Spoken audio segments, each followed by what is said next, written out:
So we've had 3 weeks of Shakespeare. What was first week? Last week. All the world is stage and we have... First week? To be or not to be enlightened. That is the question. Then last week, all the world is a stage. What is the story that we are telling? Okay. And today, as Kent said, today we are talking about to thine own self be true. Anybody in here know what line follows after that a little bit? And it must follow as night the day that you cannot then be false to any man. Okay, so let us pause for a moment. Bring to your mind some problem in the world. Whatever it is. Whatever it is, just bring something to mind. It could be a global thing like global warming. It could be toxins in water. It could be racism, sexism, homomisia. It's not like you don't have a plethora of things to choose from. Bring to your mind, just bring it to your mind. Because the reason that thing exists, I would venture to say, is because humans were not true to themselves. Breathe that in. Typically, when we talk about this idea of being true to yourself, it's like, honor who you are, honor what you are, honor where you are. For example, for those who didn't hear the last couple of weeks, my son made his transition on June 3rd, the day after his birthday. And so there's this idea of what does it mean for me to be true to myself during the process of grief, right? That's a very individual me. How do I, Ray, address this thing called grief? And when is my yes a yes and my no a no in this process? Ray, can you do such and such on such and such day? And I feel I should, but no, because I have to honor, right? So there's honor thyself. Be true to thyself in this moment. But, there's always a but. But, what about the capital S self? Or the capital SELF? What does it mean for us to be true to that self?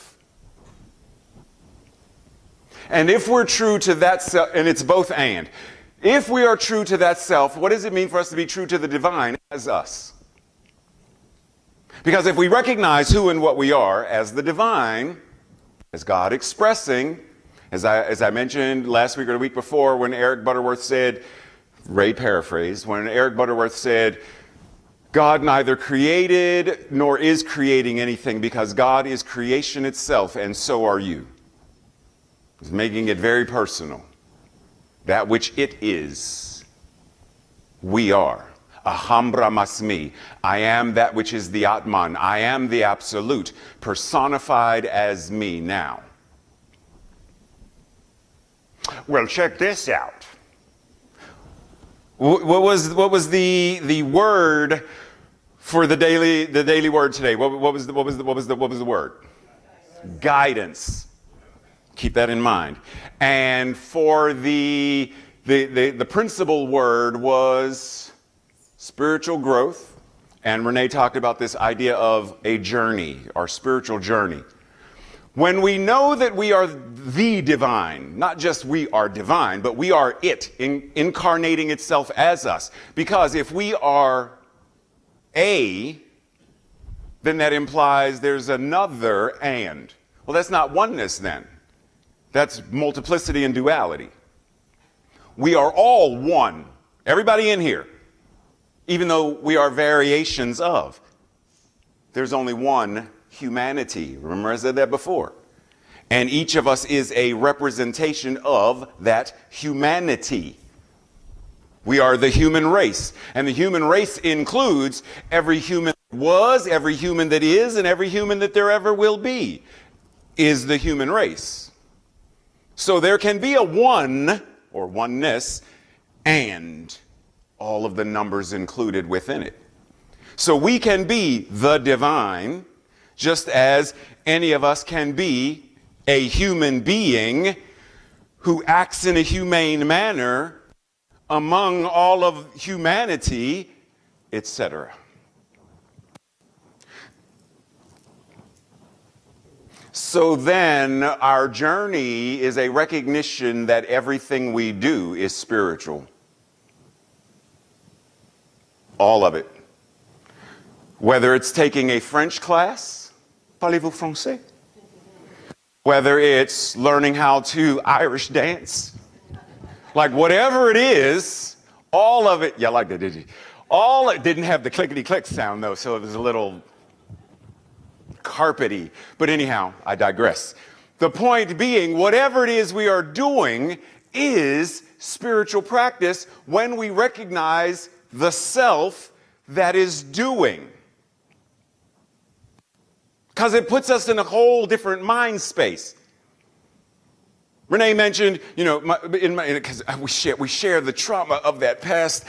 How many times did Ray get kicked out of Bible study and stuff for asking questions about Lilith and Job? And, okay, how big was the fish that swallowed? I don't get it. I'm confused. So I understand. But we were raised to believe we were wretched, we were sinners, and he had to die a horrendous death just for his dad to say, okay, fine, go ahead. Open the gates. Even though he died to cleanse us of the sin, we're still bad people. Like, what, huh? Wait. So when we're operating from that space in the, but I am bad, for dost thou not know? Oh, I slipped into Shakespeare again. But dost thou know, for shame of my thumbs, something wicked this way. Yeah, I'm not doing that. By the pricking of my thumb, something wonderful this way comes. Because I recognize the all that is. And I recognize it just not in us, it is us. So every smile that I see the face of God smiling at itself as me. Every note I hear, every drum beat I hear the heartbeat, I hear the rhythm, I hear the melody of the divine. Because it's all God. So if we want to resolve, fix, or heal, whatever, then let's take a moment and step back and say, then, what does it mean for me to be true to myself? Both the individual self and the self that recognizes I am that I am. Because then it changes how I'm going to react, respond, and treat other people. Because I know that no one is just simply another people. They're God. They're the divine. Or as the Bible says, and I'm paraphrasing once again, you say, hey, be careful how you treat people. Because you might actually be entertaining an angel and you don't know it. Well, what if you are entertaining an angel all the time anyway? Not the angel of, that's more tinker anyhow. You know what I'm saying. You know what I'm saying? Angel. Versus angel being one who carries a message. Do we not all have a message that we deliver in the piano? Message played by a master messenger. But oftentimes, once again, we back up away from that because, wait a minute, if I'm going to put that on somebody else, then there's a degree of, but I got to put that on me too. And am I willing to accept that I am a master? Am I willing to accept that I am love made flesh? Am I willing to accept that my very presence is a healing presence? Am I willing to accept the same authority that Yeshua said when the centurion came and was like, hey, look, I understand, people say, and I'm a leader and a commander, and I tell you, jump, and they jump, and they make me a salad, and they make me a salad, and it's not quite in the Bible, but you get the point. And they make me a salad, and the soldiers make me a salad, right? So if you come to my house and pray for my servant. I'm sure that my servant will be well. And Jesus' response was, it's already done by your faith.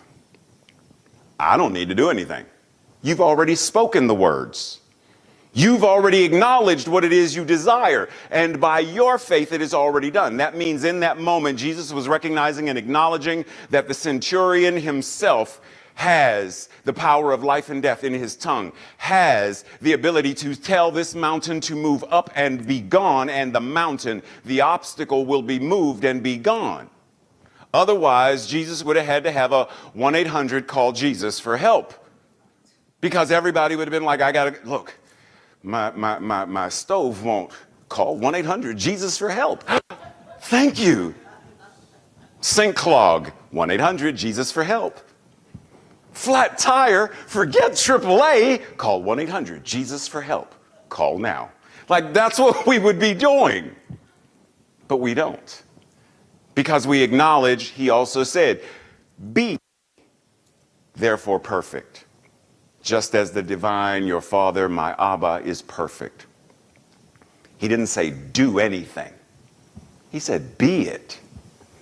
So acknowledging and stepping into this space of, well, what does it mean to be? And if I'm being, then am I also able to acknowledge and recognize the divine everywhere around me all the time? And an amazing person gave me a bag of Skittles today. An inside joke. I ain't even saying that. And the funny thing is, as soon as I glanced, and I laughed, but as soon as I glanced, my mind immediately said, oh, Skittles. Spirit keeps on inspiring tomorrow, today. Love endlessly supplying. Like that immediately, like, you said, what now?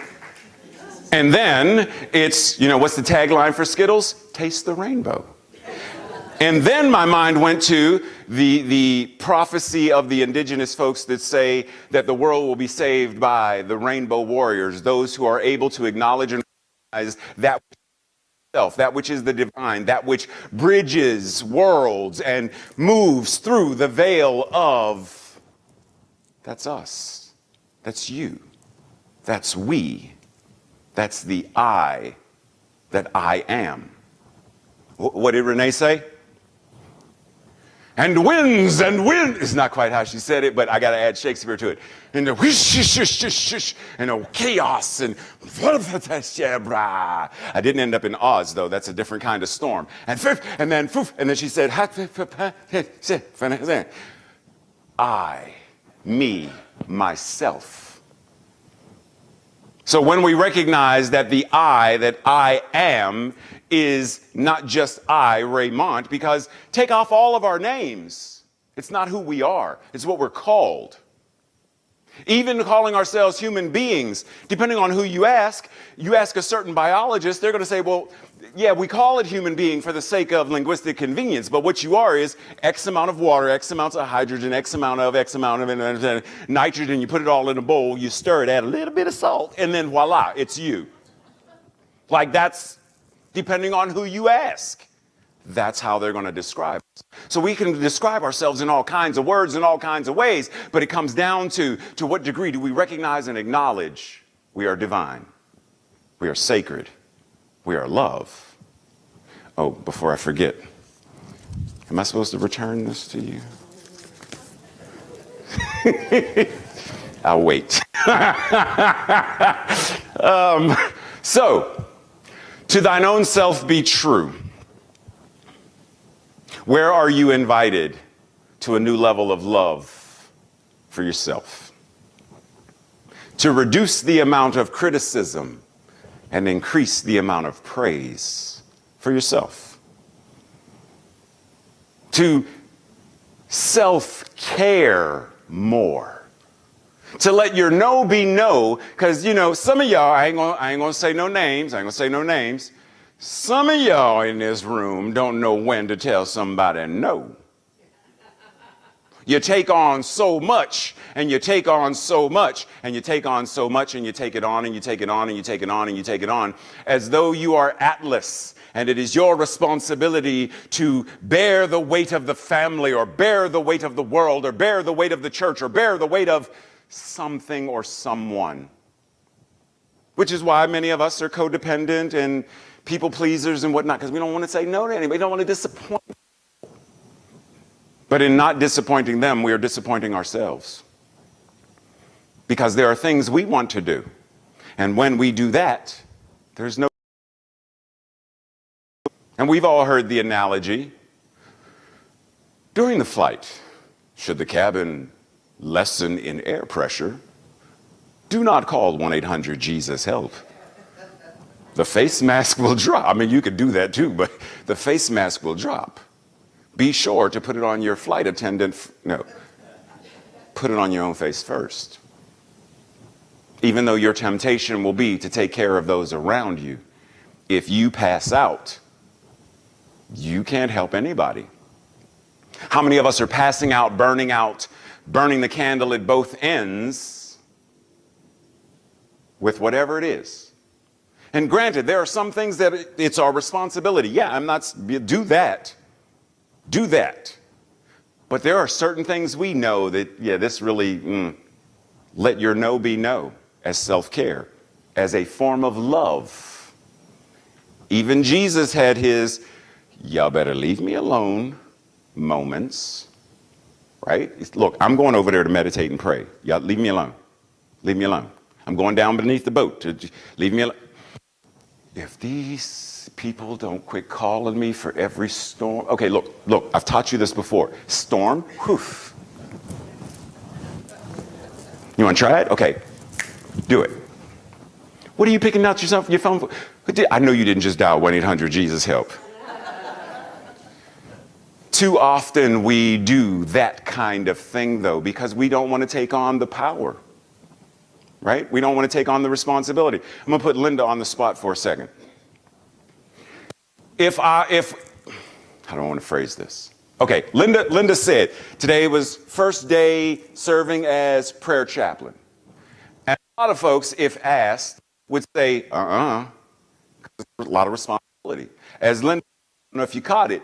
In order for me to do what I am doing up here right now, there have been mentors, there have been teachers, there have been people on whose shoulders I am standing, including all of the prayer and support that has brought me to this place now. It's not just Linda. It's every person who poured into, which means Renee poured into. Then that means who poured into Renee, and who poured into them, and who poured into them, and who poured into Liz, because Liz poured into, and who, and who, and who. It takes a village. But standing somewhere, playing an instrument, speaking, it's responsibility. I have your undivided attention for the most part. Right? There's a lot of stuff. And a lot of us don't want that. We don't want to be looked at. We don't want to be seen. We like being invisible. The divine doesn't do anything in expressing the invisible. When's the last time you picked an invisible rose? When's the last time you saw a peacock with invisible feathers? Is that a peacock or a pigeon? Because I don't see any feathers. Shouldn't there be feathers? Like, when was the last time you saw an invisible rainbow? It's like, wow, Mahala, look. What you looking at? The rainbow. Ray, 1-800. Right? Like, Spirit shows up and shows out. So why don't we? To thine own self be true means step in fully as the divine being you are. Love yourself and live as that. Because I promise you, as we do, the world will have no choice but to change.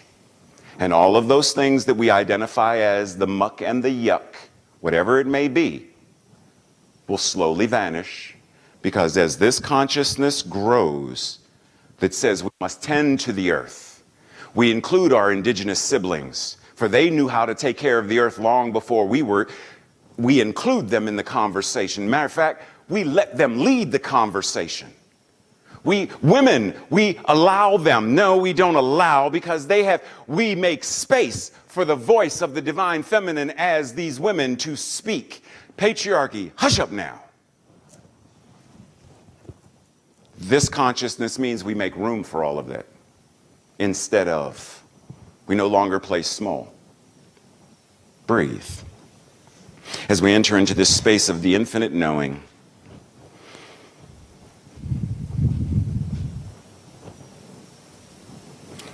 remembering and reflecting on the realization that none of us are breathing ourselves.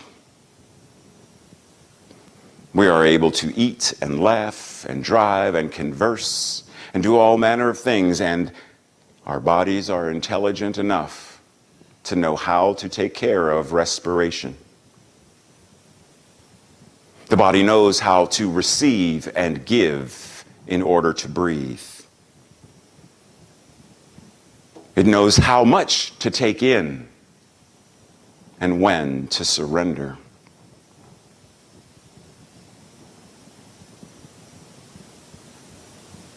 But ultimately, it is not our body's intelligence. It is the intelligence of Source, showing up in, through, and as this body. Every cell, every tendon, every muscle fiber, every quantum particle and wave.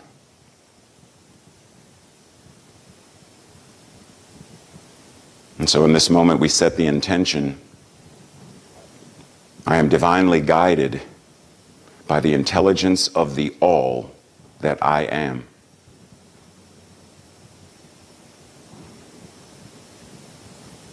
In this thing called my spiritual journey, I no longer need to have a destination. Enlightenment isn't a destination. My intention is to enjoy the journey, to simply experience all that there is. Love, peace, beauty, all within this breath.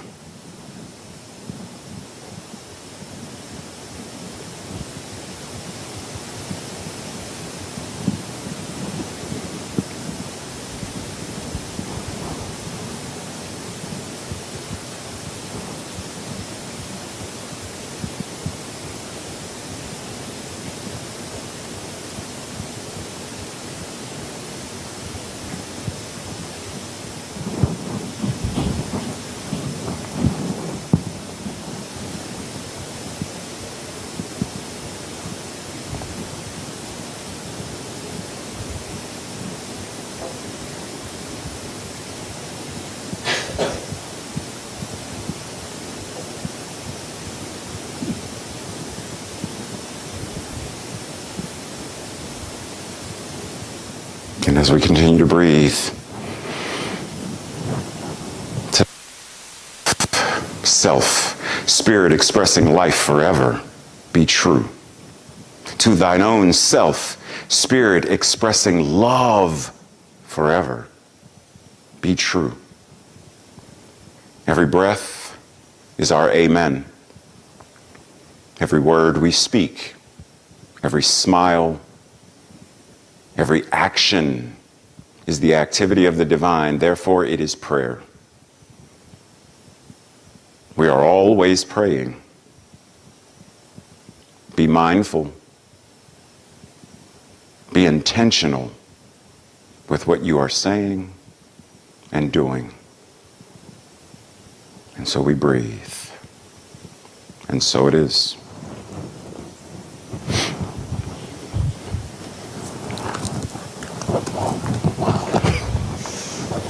You're awfully quiet.